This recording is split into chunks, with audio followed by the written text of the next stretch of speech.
If you don't mind, we'll record this. Yeah. If don't want, I think it's perfectly fine.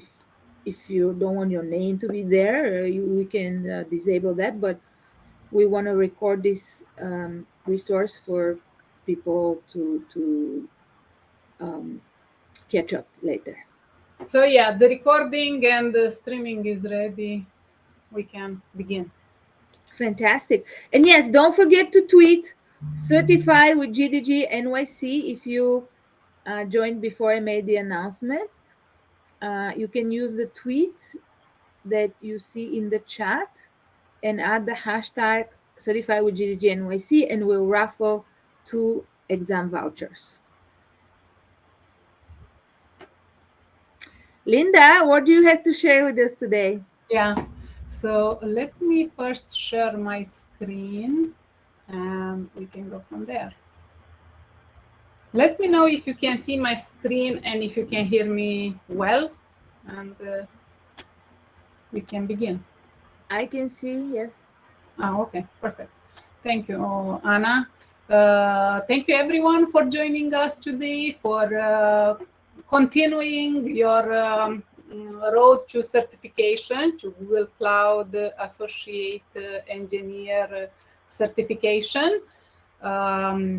These are the office hours that extend your in-person meetings that you have on Wednesday with the instructors. And this is mainly for you to go over if you have any questions. Also, I will share some knowledge with you and some resources that will help you to get from where you are today to where you want to be tomorrow. So this is our agenda for today. We already did a sanity check with Anna where we are today, and I will give you some tips for the guide for the exam. We will review some questions. I will share some knowledge, some resources, and we will see what is in for you for next week. So as Anna says, this is where you are today. You should have done most of this learning online on-demand training, and of course the hands-on labs, and got your badges. So this is mainly what you are going to learn if you are on track with your labs, and we will go over a little bit on these topics today. Also, what I would like to share with you is to keep in mind, one second, let me open my.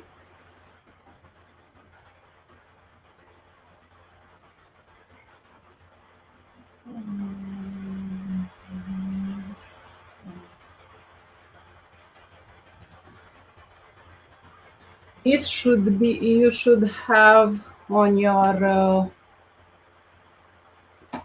view all the times that this period you are training for the exam. As you can see here in the official page of Google for this exam, you have the exam guide. And I would really encourage you to track this list with everything you are learning, and just go to see, okay, I know this part, I know this part, I know this part, to make sure that you are ready for the exam. When you have in your mind the map with all these topics, you should feel confident to schedule your exam. It is very important. Also, in this official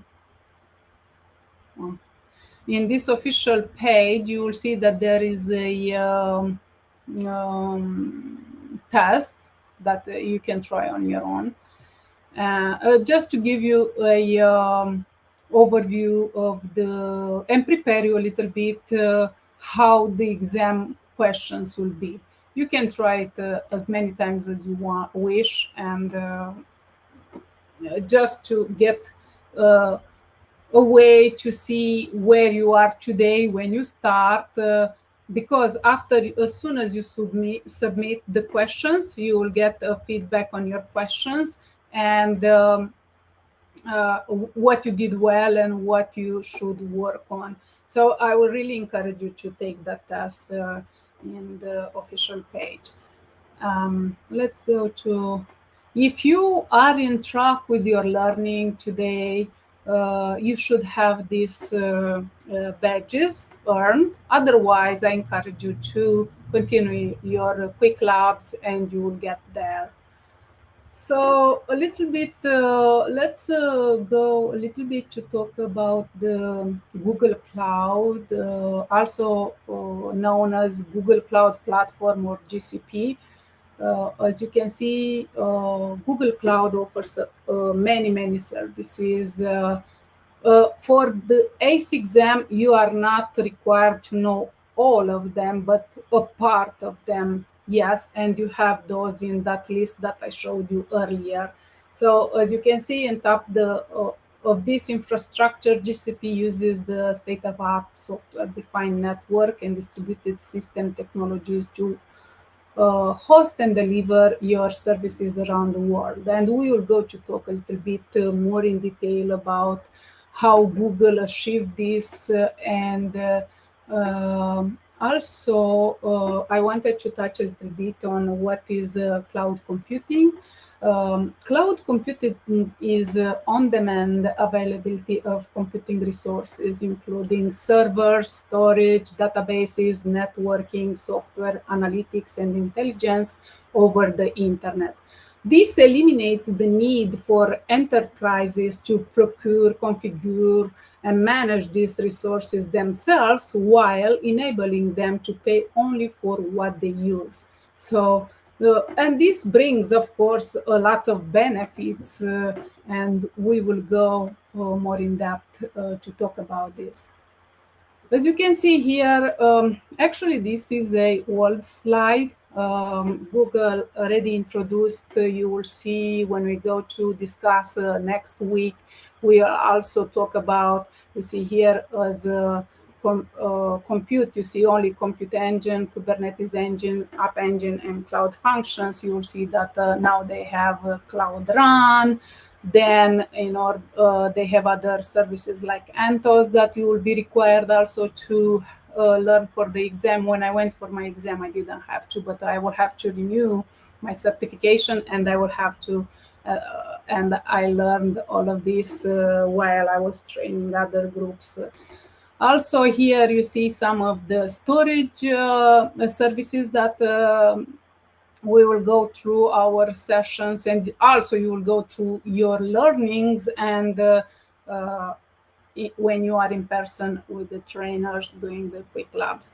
So here is the big data services and the machine learning, and we will go to touch a little bit on each of them to give you an overview. So there are different ways for you to interact with GCP, and since you already started to work in the quick labs, I think you already are familiar with the Google Cloud Platform, which is a user interface.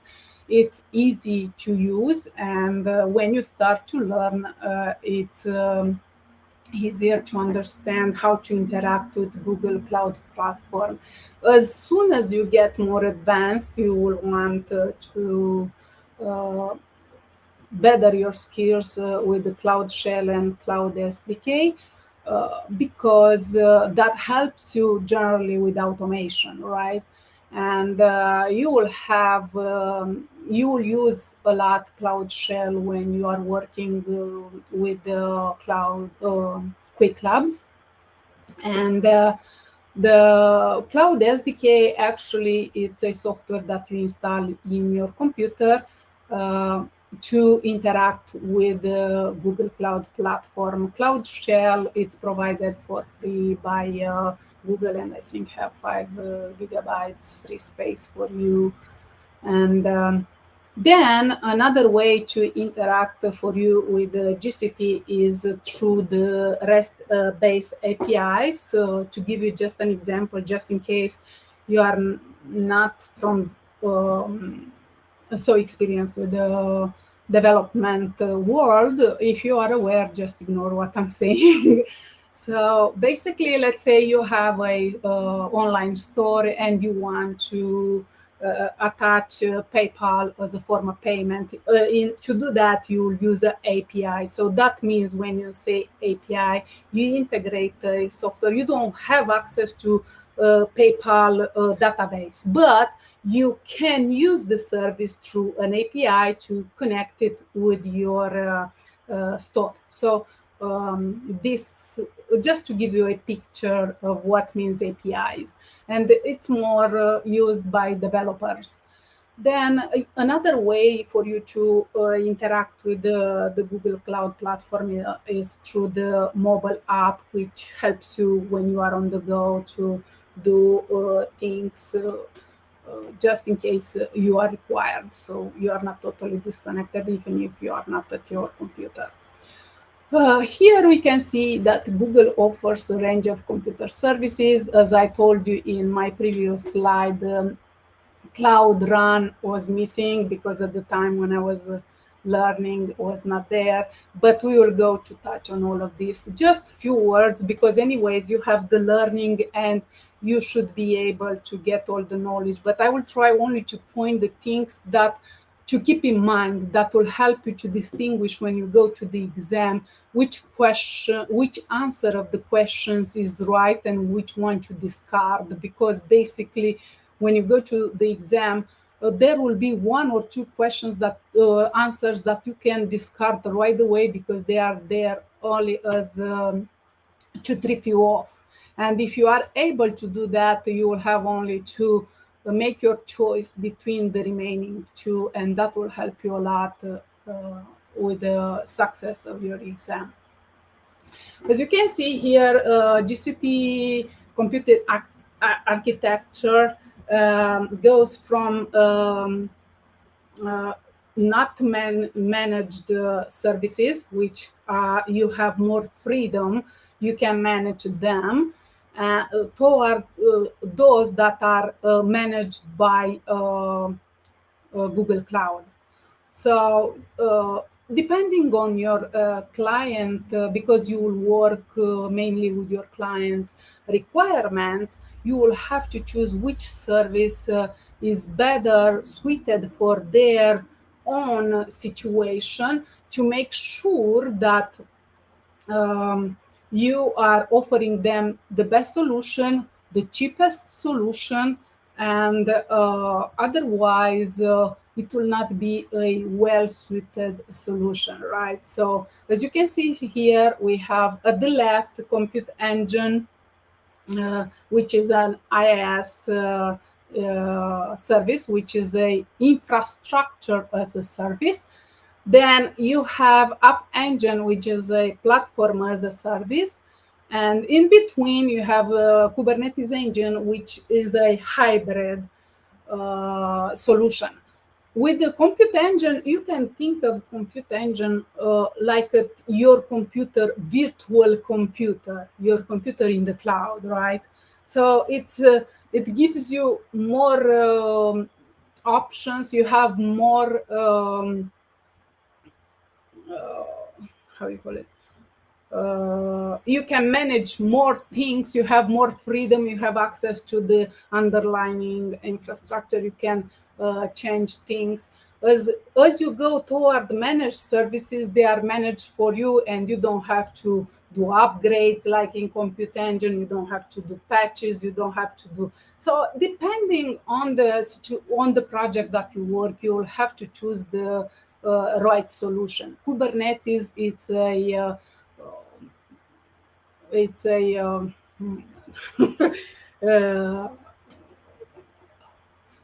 container application, and then the cloud functions, you just write snippets of code that will run when they are triggered, and that it's a serverless option. And of course, next to it, as you saw earlier, it's Cloud Run that it is here. It is Cloud Run that is like a best version of App Engine. Because you have App Engine, you will see is standard and flexible. So the Cloud Run is like a mix of those. Took the best things from App Engine standard and ones from Flex and put it together. And we will go to discuss about this in the I think tomorrow next week, in the next week's session. And here you have much more managed services than you see here, because Google introduces more and more, but you are not required to know all of them. That's why I says keep in mind the list that you have for the exam, and you will be always up to date.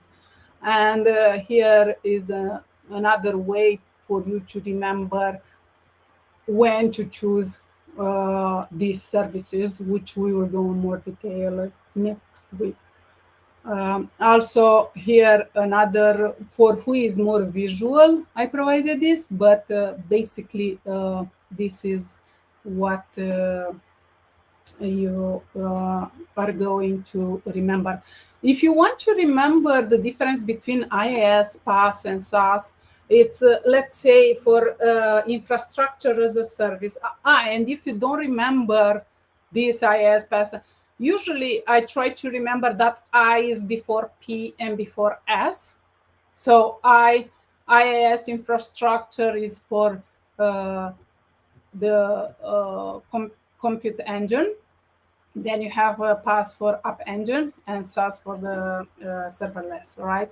And infrastructure as a service, you can consider it like the virtual machines are more like when you build your own house, right?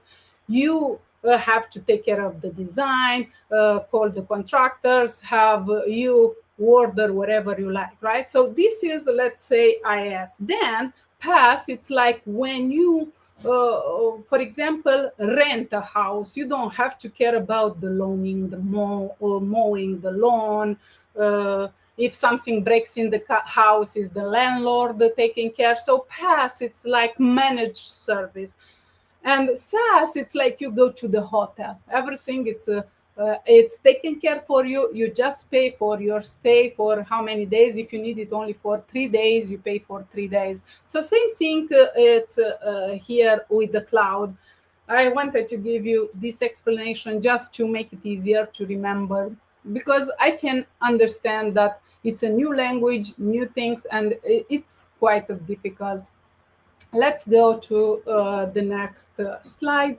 Here, if you know, there is a book from Priyanka Vergadia called Visualizing the Google Cloud, which has these sketches. I think it's the Cloud Girl. One second. Girl. She has a website where she has all of these sketches also, but you can also order her book. But if you go here to GCP sketch notes, you have access to the sketch notes, and you can I'm a visual person, and I really like to go when I'm learning to see, so I can picture anything that I'm learning. So if you are the same like me, I would really encourage you. Of course, in her book, she has even the written explanation for this picture. But so it's totally up to you if you would like to purchase her book. Also, in the slide that Anna shared with you earlier, there is a link at the bottom. One second, I'm sorry, I have to go back. Here there is a link to the book from Dan Sullivan. If you are a person who likes to read, I am one, I will encourage you to purchase this book. I have it. I learn. I'm not only a visual person, I even like to read. So you have a plethora, depending, because not everybody learns in the same way. So it's totally up to you. That is the option if you need it. Okay. So we will go to discuss about this next week more in depth, but just to keep in mind that here is a little illustration to show you where you have more control and where is more managed for you, and you don't have to worry for everything, and you can just concentrate on your code and so on, right? How are we with the time? Okay. So, and today I wanted to talk a little bit about the compute engine. And as I told you, is like a virtual machine. It's like a computer on the cloud, and you will see that there are different type of machines. You have general purpose, you have cost optimized, and also you have memory optimized, right? And of course, these ones cost more than the general purpose.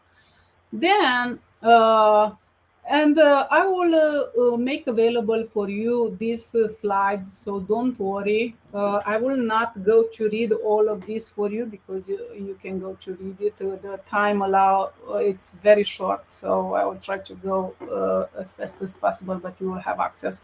And also keep in mind that there is on the internet. And here you have the use cases where you can use a compute engine. You can use it to host a website, legacy monolithic apps. For example, many times you will have a client that you are working with, and they say, oh, it's coming up the list, let's move as soon as possible. We have this monolith. We don't have time to break it in microservices, so let's just lift and shift. So let's just move it to the cloud. In that case, you just the only option that you will have is this compute engine, because you cannot use App Engine, you cannot use Kubernetes engine in that case, because you will have to break down that monolith in order to build it with others. So that's how you know when to choose one service over the other, right? Then also you can run your own containers, which is very, very painful, since Google has their managed service Kubernetes engine. You might want that, but always depends on your client requirements and things. If they have the lease up, they will want to just move it to them, don't rewrite the code or make it better. And also Windows apps. I would like a little bit to touch on the pricing, because there is in the agenda today. There are different kind of discounts in Google Cloud regarding the compute engine. The most effective one that you paid less is the preemptible, but it comes with a catch. The preemptible are available for 24 hours, but if the Google needs it to give it to a other client that will pay the full price, then they can shut it down in any moment, and you have like 1 minute of advice. So you can run in that case only batches, because batches can be interrupted, but you cannot put a server for a website, for example, and preemptible. You don't want your server just to disappear, right? You get here an 80% of discount, which is very, very cost effective. So in that case, when you have to choose services that can be interrupted, let's say you have a team that a testing team, it doesn't really matter if the VM, if your client says, okay, it doesn't really matter if gets shut off. Okay, we can go with the preemptible. Only they have to know what are the consequences of their choice. So you will be the one to let them know what are the pros and cons in that case. Also, there are sustained use savings. If you use, let's say, a virtual machine, you start to use it, and then you use it for a month, for a 2, for a 3. Every month of a year, every quarter, you will get a discount, and it's applied automatically if you pay as you go. Also, you have committed use discounts, which is like 75% discount, and it's get paid up front. So when you know, let's say you have a website and you know that the website will be there to be there, you are not shutting it off unless, let's say, things goes wrong. But in that case, you might want to go with the committed use discounts, which are for 1 year, for 3 years. More you pay up front, less you have to pay because the discount is greater. So even here, there are pros and cons. You have to pay in advance, but you get more discounts. So in that case, you will go with that. So we have the right size recommendations. For example, you will see in the Google Cloud dashboard, if you have an compute engine machines that are running and they are underused, you will get recommendations to resize those, because to avoid to pay too much. And this is a tool that it's offered to you, and you can take advantage of. And also, there are many other considerations to think. I wanted to talk about this. You'll have the slides. The time is short. I will go a little bit further. So the compute engine offers managed virtual machines. You will have high CPU, high memory, standard, and a scored core machine, persistent disks, and so on. If you went through your material, you might be familiar with all of this. Then there are 2 types of the instance groups. There are managed and unmanaged. And even here, you will have to choose when you will use one over other. For example, there are cases when you have, let's say, the same virtual machine to create it over and over again.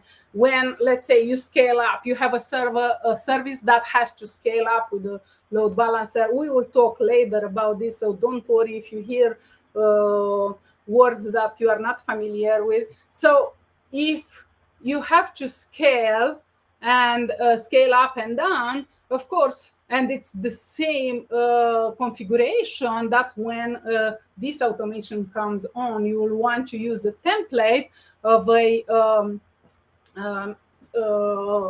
managed instance group, where all of them are identical. The configuration defined will be in an instance template, and there are the features that are included for you: auto-scaling, auto-healing, multi-zone deployments, and auto-updating, right?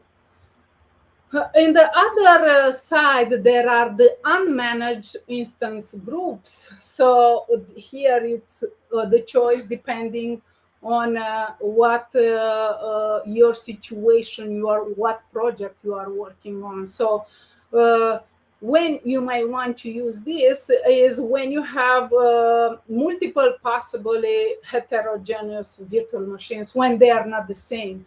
So it will not be possible for you to choose the managed one. So you might want to use the unmanaged one.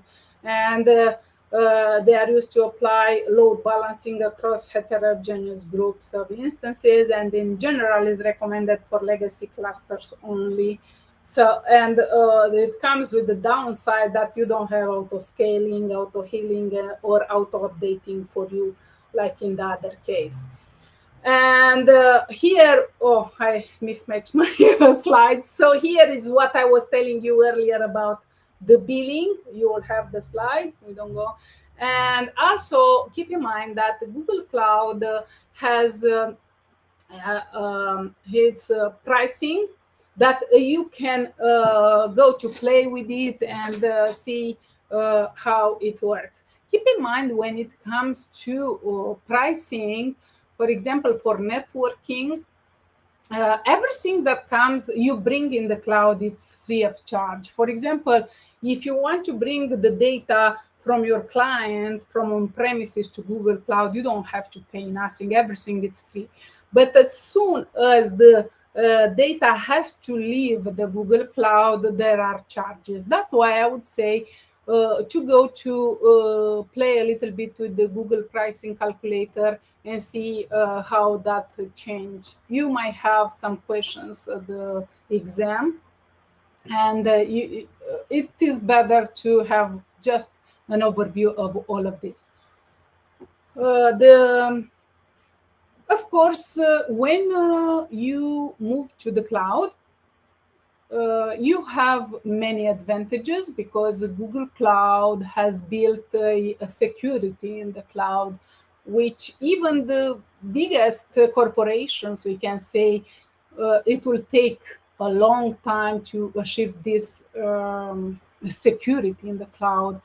And it is given to different layers depending on the services that you use, managed or unmanaged, and so on, to every client. So that all that knowledge and all that security in place is passed to their own clients and your own clients, right?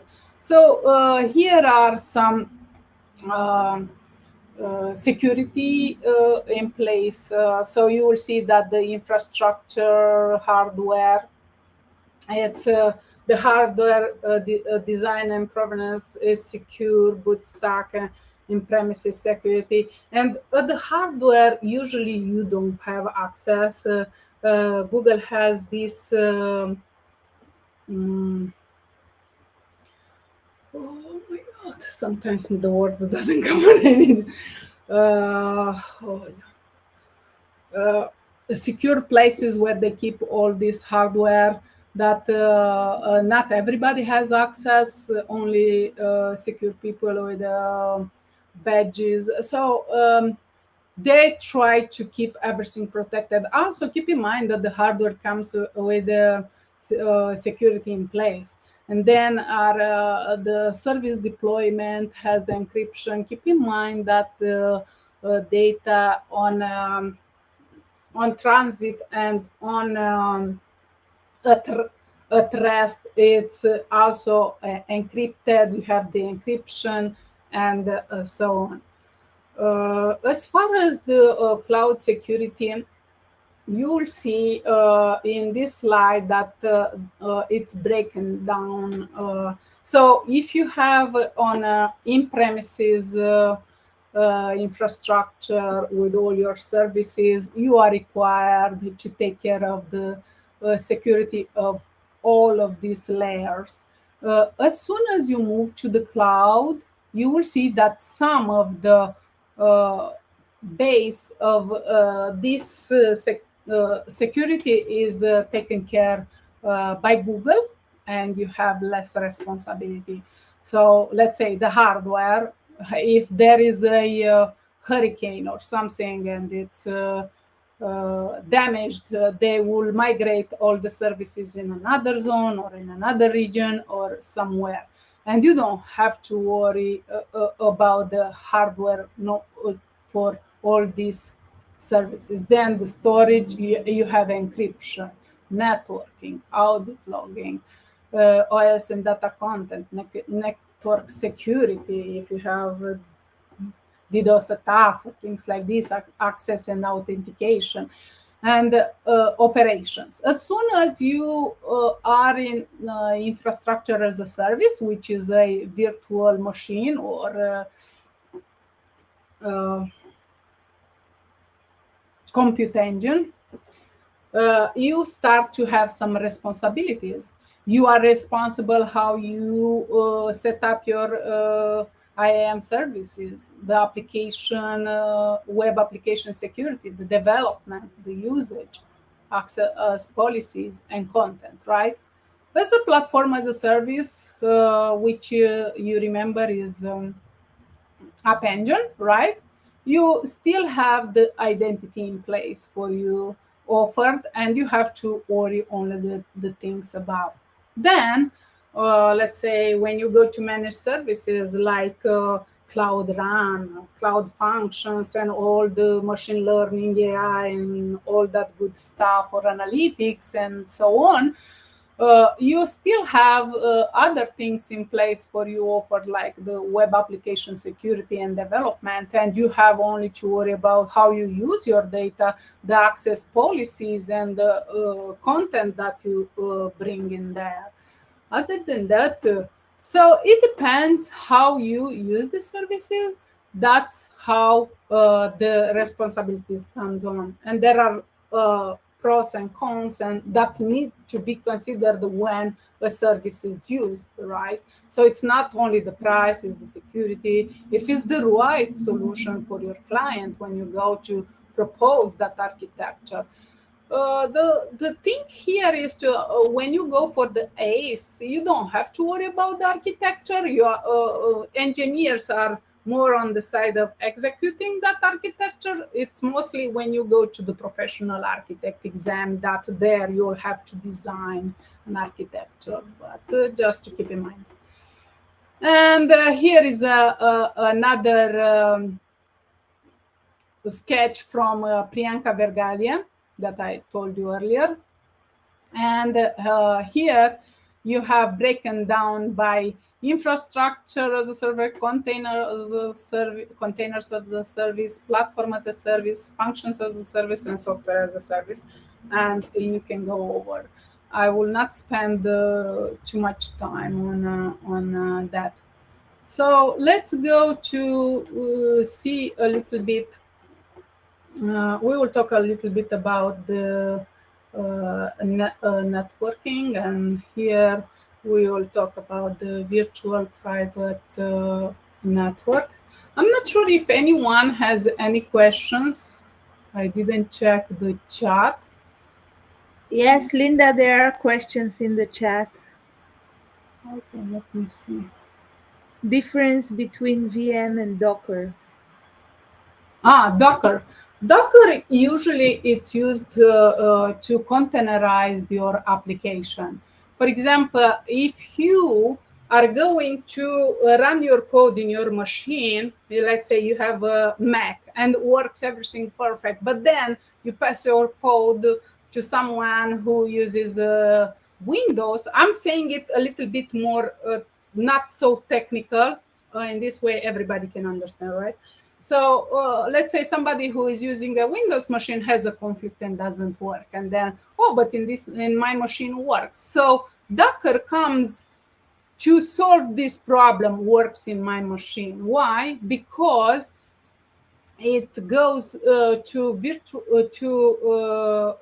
take care of all the underlying infrastructure. It's putting all your code in a container. That's why Docker is a container.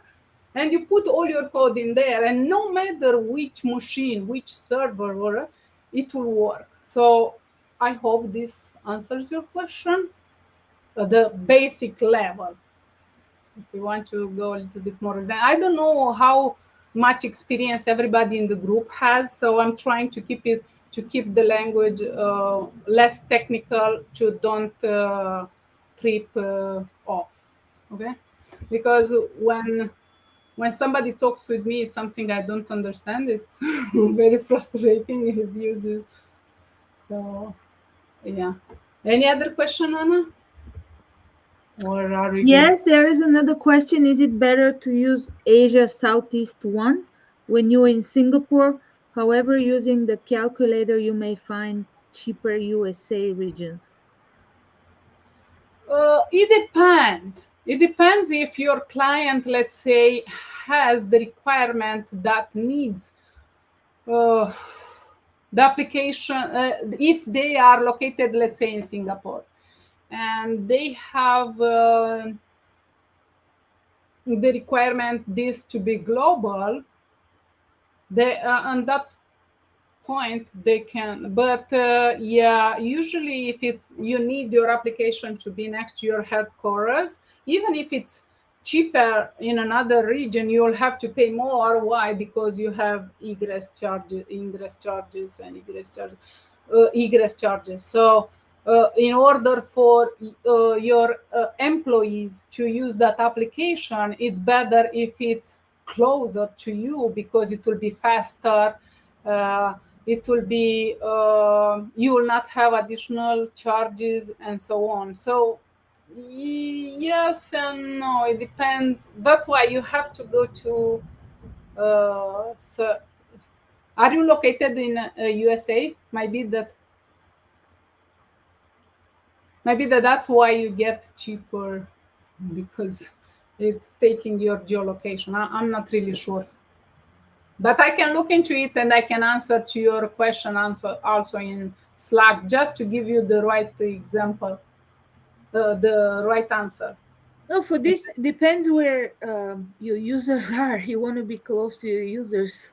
Yeah, Your users are in Singapore. You are not gonna run in USA, even if it's cheaper, yeah. because that matters. There are other charges anyway. And as Linda said, it depends on the organization. Some organizations do have requirements um, to where the cloud location can be, or even if it's a big application, you may want to be in multi regions. So if one fails, there's no problem, even though that rarely happens. So it all depends on the situation and the budget. But we Yeah. almost out of time. How much more we have, Linda? I always prepare much more than I needed because if I run out of slides, so that's okay. I can fill in We were this. supposed to practice questions, though. If people can stay over, it would be great to engage Oh, I them. have 10 questions prepared for today. Yeah, if anyone can stay another like 10 minutes, we can go over the questions that I prepared. You can take this quiz even uh, on your own. I'm sending the link in the chat. Just to see, I don't know, let me make it a little bit bigger. I don't know. Can you see it like this? Is better? I see that it's very small. I don't know why. So you can take this quiz on your own. I will run it like this, and I will give you a chance to answer if 1 minute for each question. So we will be here another 10 minutes. So please, There is another question for Arup. So Arup, if you are a first timer, this is a continuous program to get associate cloud engineer certification. And as you saw, we shared the curriculum and how best to prepare for that. We are doing hands-on labs, and we are doing exam questions for 8 weeks. The associate cloud engineer focuses on infrastructure. So it's the basis of all kinds of other professional certifications that are focused. If you want to do networking or security, basically the associate cloud engineer is required for you to be able to do anything in Google Cloud. So that's what we're doing. We're planning to do more in the future, probably machine learning or cloud architect or any of the specialized ones. But this program is for everyone to focus on infrastructure and be able to run projects in Google Cloud. Okay. okay, so everyone, please feel free to use the chat to give your answer. Just take chances. Even if you don't know it, you will know it by the end of the program. So I would really encourage you to just go for it. Don't worry. So I will try to read quickly the question. In meantime, feel free to use the chat. Stella is a new member of a team in your company who has been put in charge of monitoring VM instances in the organization. Stella will need the required permissions to perform this role. How should you grant her those role permissions? A. Assign Stella roles compute viewer role. Assign Stella compute instances, get permissions on all the projects she needs to monitor. C. Add Stella to a Google group in your organization, bind that group to a roles compute viewer, and assign the viewer policy to Stella. Here, when you go to answer to this question, I will encourage you to think to the least privilege principle. You want to give to your users only the permissions that they need to perform the job that they have to perform. So you don't want to give more. Also, keep in mind that Google discourage the thing to give each user permissions. You want to create a group, give all the permissions to that group, and then you add or remove users from that group. You never want to assign it directly to a person. Why? Because it's very difficult to manage. Can you imagine? You have to assign each user like 40 permissions, same permissions. It's easier to create a group, assign those permissions, and then you add or remove the users from that group. So let's go quickly over the answers. A is incorrect because you should not assign the roles to any individual users. Users should be added to groups, as I told you, and groups are assigned the roles to simplify permissions management. B is also incorrect because roles are combinations of individual permissions. You should assign roles, not to individuals. And especially to users. And D also is incorrect because a policy is a binding that is created when you associate a user with a role. So policies are not assigned to your user. So of course, the right answer is the C, because it's the best practice to manage a role assignment by groups, not by individual users. I hope you remember this. The exam will help you. So let's go to the next question. So how are resources hierarchies organized in Google Cloud? And remember the hierarchy in Google Cloud, right? So you have A, organization, project, resource folder. B, organization, folder, project, resource. C, project, organization, folder, resource. Or D, resource, folder, organization, project. So try to use the chat, and I will give you another 30 seconds. Feel free to answer whichever you think might be. Oh, fantastic. We have some answers. Linda, will we be able to do the raffle? I have a hard stop, unfortunately. Yeah, myself, I have some meetings coming up. So let's, I will only give you quickly. So you have at the top the organization, then you have the folders, which might be departments. Let's say you have IT department, you have HR, you have finance, and so on. Then you can have projects under each folder. Each department has their own projects, and each project get assigned the resources that need. So the answer is B. I hope you remember that for your exam. So what Google Cloud project attributes can be changed? The project ID, the project name, the project number, or the project category?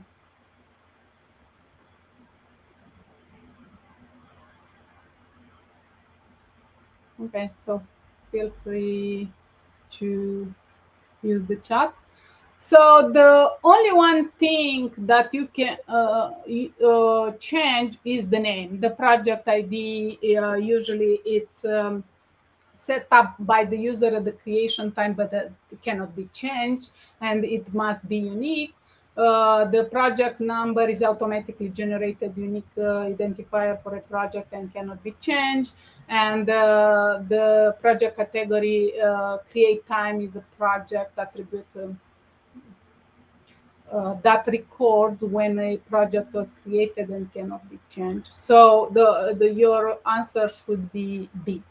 Let's go to the next question. Jane will manage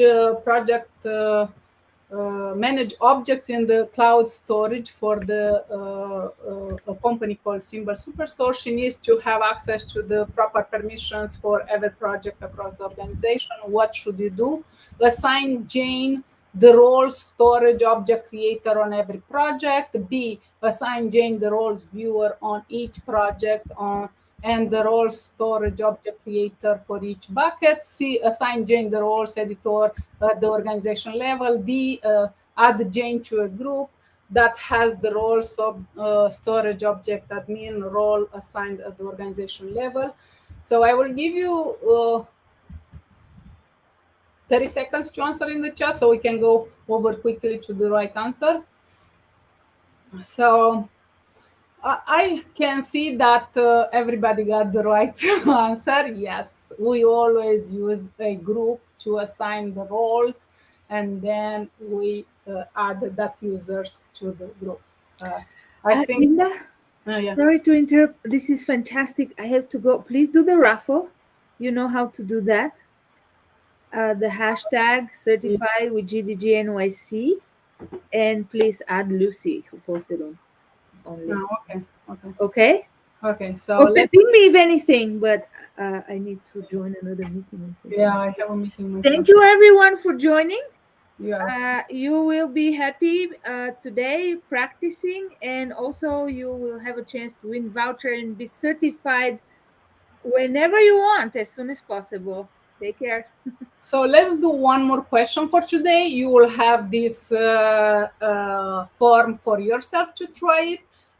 And as soon as you submit it, you will have all the answers. I put the answers for you. So you don't have to worry. If you didn't got the right answer, it will explain you why one is right and one is not right. So let's go over the last question we will do today. So you need to add new groups of employees in Symbol Superstore production environment. You need to consider Google Cloud's recommendation for using the least privilege. What should you do?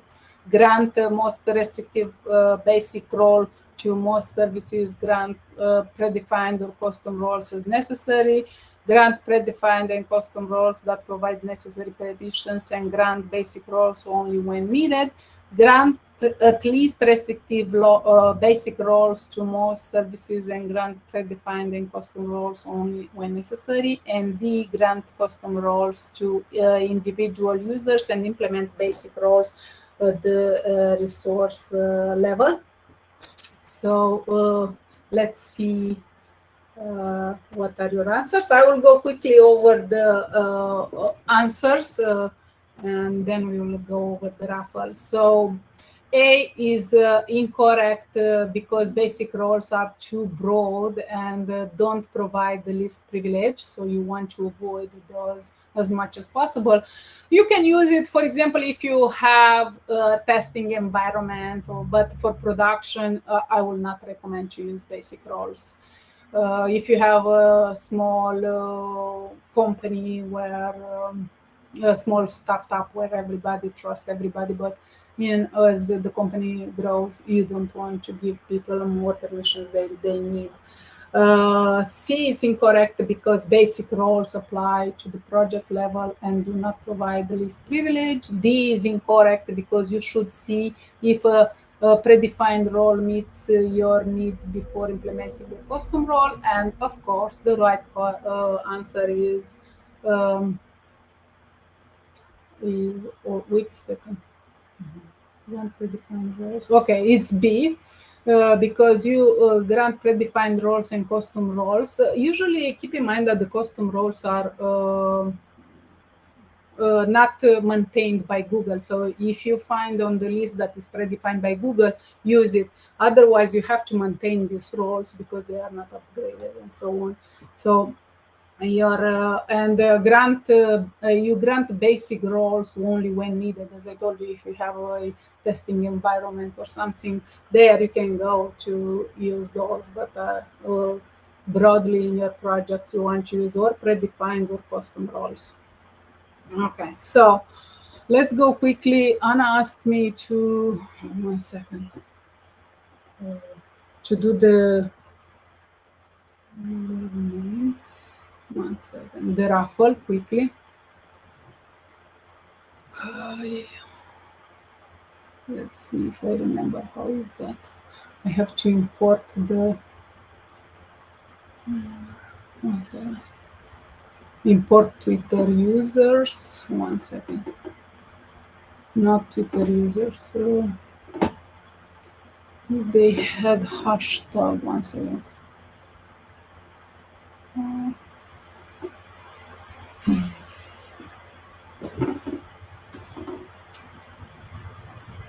I think that was in 1 second.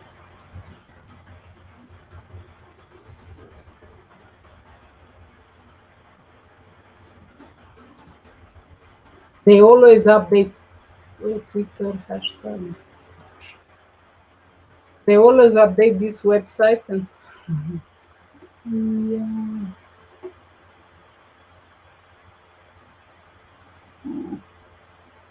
It was at a certain point. They have an older version of this website, but I don't know how to go to the older version.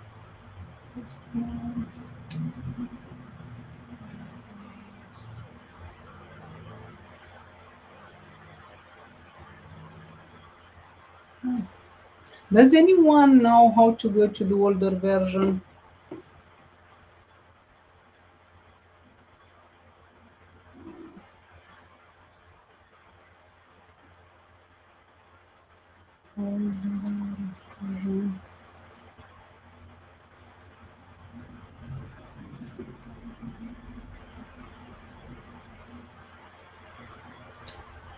I cannot find it. I wish I knew. I could ask her to send me the link.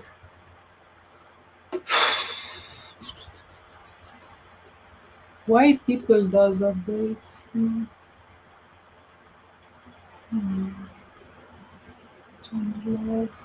Let's see. I apologize with everyone, but I cannot figure it out how to import. There was a way to import the hashtags. You can just add the names. Or not? Oh, okay. There are only a few people on the call. Left? Yeah, you're right. There are only a few. There are others. They left. Oh, what's going on, please? This website is really buggy. How that could happen? Okay. Okay. I will refresh it. Sorry.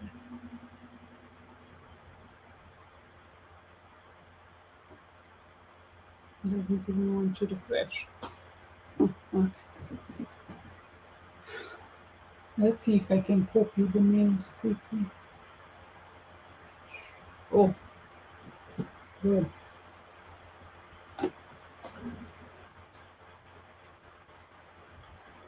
Oh, I messed it up, but my apologies. You know who you are. Daniel.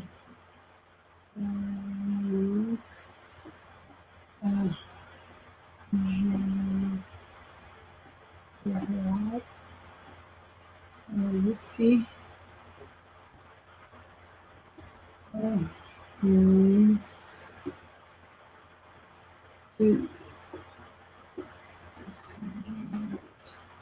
I'm sorry if I did it wrong.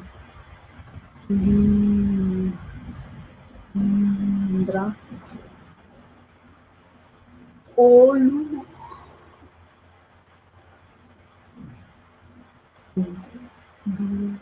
C H. Let's see who else is here. Oh, luckily there is a room. Even in meantime, some people left. Okay. So she says 2 vouchers, right? I'm spinning for the first one.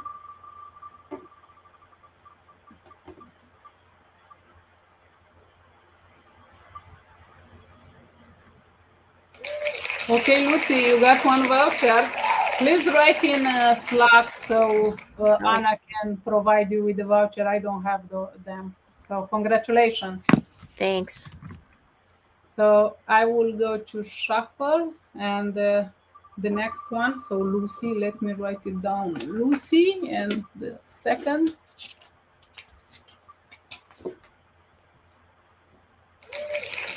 So, oh my God, can you help me with the name?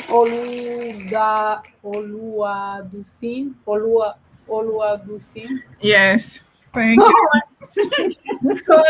I'm sorry, I'm trying. No, it's fine. Thank you. You are welcome. Congratulations. Please write in chat and Anna will provide you with the vouchers. Thank you so much for attending, and we'll see you next week. And if you have any other questions that I didn't answer today, please post them in Slack, and I will try to go over them. Thank you. Have a nice day, everyone. Yeah, you too. Bye. Thank you. Bye-bye.